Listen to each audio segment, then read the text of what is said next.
Hello, everyone. Today I'm going to show you how to integrate Trello with Slack to streamline your workflow and collaborate more efficiently. First, open your web browser and go to Trello.com. Click on Login at the top right. You can sign in with Google or your Trello credentials for a quick login. Next, navigate to your workspace settings.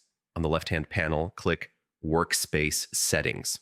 Scroll down to the section called Slack Workspace Linking. Click Add to Slack. To start connecting Trello with your Slack account, you'll be taken to a page to authorize the connection. Click Allow to give the necessary permissions for Trello and Slack to communicate. Once authorized, Trello and Slack are successfully integrated. You can now create cards, receive notifications, and collaborate directly from Slack while managing tasks in Trello. Thanks for watching. Don't forget to subscribe to our channel, and I'll see you in the next video.